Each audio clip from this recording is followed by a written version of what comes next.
look at where we're going with the weather there and the terrain there. All right, so if we're gonna go down to the desert, how dry is it gonna be? What's the humidity gonna be like? What's the total heat gonna be like? And what kind of environment are we facing? If we're gonna go up to the mountains, same questions all apply. So those kind of questions end up helping us kind of decide what kind of clothing we're gonna be taking, what kind of shelter we're gonna be taking, right? It's all part of trip planning. I have a backpack over here that's made out of canvas. Canvas is really nice because although the properties of cotton is it will pull moisture off the skin until it's saturated and then it'll just sit there. That's why we say that cotton kills a lot of times depending on your environment. The canvas, however, you can treat it and make it waterproof, as this one. This one has a bit of a sheen, if you guys can see it. So the wax that we use on that ends up treating that, and you just rub it straight on it. That wax ends up making it waterproof. You can also dip it and soak it in oil, and that oil itself will kind of make it waterproof as well. When you wax up any kind of canvas, then it's going to take away a little bit of the breathability when it makes it watertight. Does the wax have any quality of preventing decay at all? Yes, it actually can. It's natural repellent to any kind of bugs and insects that might try and eat the materials. So like moths, little peel worms, those kind of things that generally eat material when it's stored or when it's been wet. It will make it a little bit more abrasive resistant.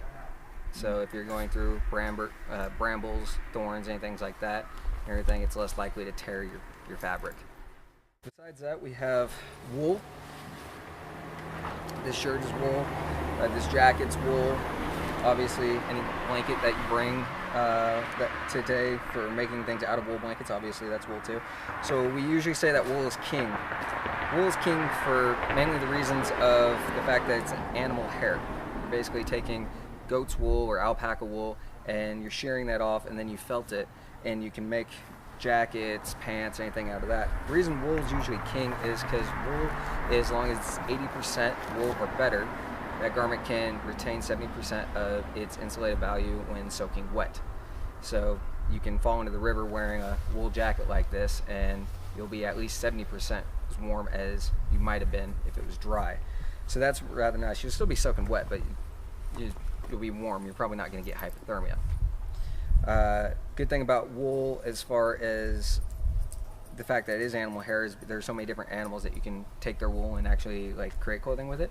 You got alpaca, you got goats, and then some people even spin it into different ways, such as cashmere. So with alpaca, I would say, in my personal opinion, that is your best for insulated. Alpaca wool, the hairs of the alpaca are hollow, so it's kind of like polar bears. Those hairs that are hollow can trap more heat in them versus something like this where it's goat wool. That wool is just very curly hairs that just trap air pockets in the curls. So alpaca wool will always be warmer than goat wool, but goat wool is still a very good option. Don't ever wash it in a washing machine though. If you put it in a jacket, you're going to come out with a baby coat. If you want to wash wool, wash it by hand, cold water, hang it up, and while it's hanging, every once in a while go by and try and re-pull it out a little bit.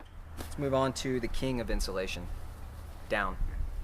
Down will always be the king of insulation as long as you're in a dry area, or at least can keep it dry. If down gets wet, your insulative value is all gone and it takes forever to dry back out. The good thing about down though is it's light and it's packable. So this jacket right here, if I stuff this in like a little bag, I can get this down to about the size of a baseball. The thing that you'll find with a lot of puffy jackets now is puffy jackets end up having this kind of nylon, sometimes polyester shell. You want to be careful of that around any kind of fire. A lot of puffy jackets, if you get an ember popped on it, you have a gigantic hole in it. If you're just sitting too close to the fire with it, you can actually have the nylon and polyester melt to the skin and cause burns on you. Fleece is king in one area primarily, the feel-good factor. Fleece always is soft to the touch, always feels amazing, you can wash it. Some fleeces now are made antimicrobial, that's really nice. So you can go for longer in those fleeces before they start to smell. Fleece, there's a couple different ways that people make it. I'm not going to go into them. If you want to learn more about how to actually make fleece at home, you can out of the right fabrics. The only downside and drawback of fleece is if you don't have some kind of shell on top of it, when the wind blows by, it just blows all of that insulation gone. It just has to reheat up. Fleece is good if you're on the move and want to keep something on you. I had to borrow Gabrielle's jacket for this because I couldn't find mine. So Gore-Tex, you will find Gore-Tex in a lot of ski jackets and outdoor jackets, specifically made usually towards winter, but used in rain very well. A lot of jackets, this one doesn't have it, but a lot of jackets will actually have, oh it does, pit zips right down here. And that's for venting purposes. Gore-Tex, just like any kind of synthetic, tends to hold your insulation in, but it doesn't breathe very well. But Gore-Tex is really good for prolonged stay in colder, potentially wet environments, potentially environments that you're not moving constantly in. I wanted to bring this today because all the other ones were jackets, and I think people sometimes downplay vests and the purpose that vest serves. You used to see guys used to wear vests constantly in some of the more traditional times, so we're talking 40s, 50s, very early 60s. You'd always see the guys who were going out in all the sportsmen's magazines always had vests on. It's because you can now use a vest to transfer whatever sweater or flannel you have underneath. You can use that now to transfer that into more the weight of a full coat. With layering, you want to work from the inside out. So your skivvies, right? If you just have cotton whitey tighties, something like that, those are probably going to soak through on a hike very quickly, and then you're going to be uncomfortable. And depending on if you have full-length boxers and everything, when those cottons get soaked, you can chafe on the inside of your legs very easily. A good remedy to this is get underwear and undergarments that tend to have a wicking material to them. I like to wear like Under Armour type things. I have a t-shirt on right now that's that kind of material. It's very nice, especially even in winter, because it can pull and wick away the moisture from your skin, keeping you warmer, keeping you drier underneath your big heavy clothes that you're working with.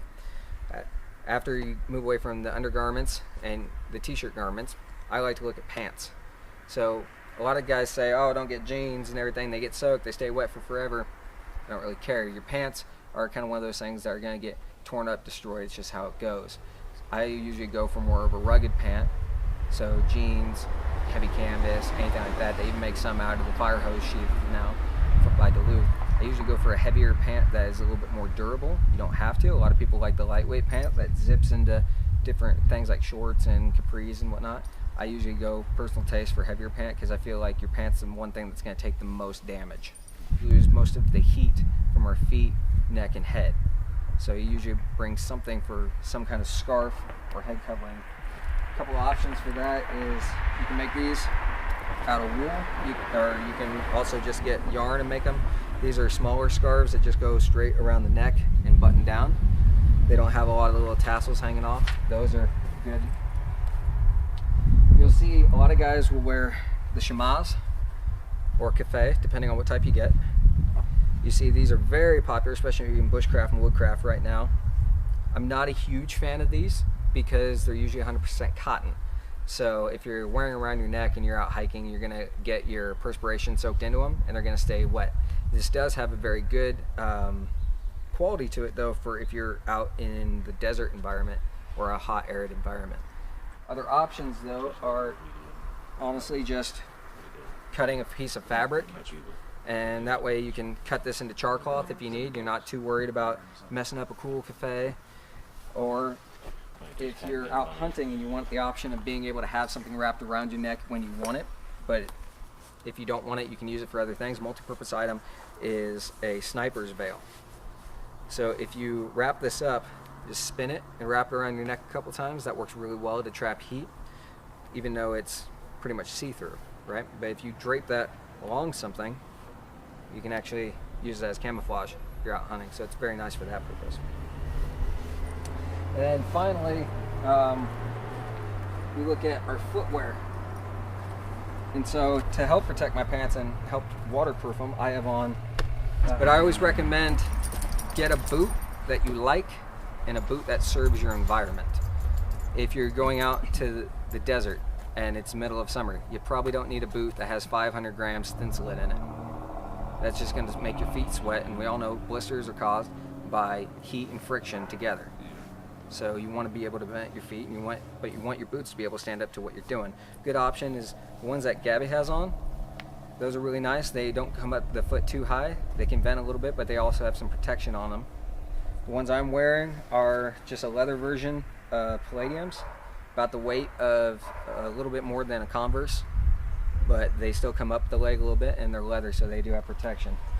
I don't recommend hiking in cowboy boots or boots that don't lace up unless it's wintertime and it's a rubberized boot that you can remove the liner on, so that way you can keep your feet warm, but wintertime you're usually not moving as far. If you are moving over distance for quite a while in the winter, there's also Neos, which are a overboot that you can slide over your boot. That's all on clothing. Moving on to shelter real quick, so that way we can get out of here. So shelter, the shelters, you have tents, and you have tarps, and then you have obviously natural material shelters, right? Tents are defined as multiple sheets sewn together to make a standing structure on the ground using poles and stakes and rope. It's a rather long definition, but it makes sense. If you look at the shelter behind you guys over here, it's being held down with stakes, ropes in it, be it paracord, and is erected using a pole. That's a tent. First, tarp is a single sheet that's used to improvise a shelter anywhere you go. Some people prefer tarps, some people prefer tents. Tents is better for prolonged stay or uncertain weather. A tarp, however, allows you a bit more freedom of where you can choose to camp and how you can choose to camp. With a tarp, if you don't even want to set up a shelter, you can just wrap it underneath you and over you as a burrito.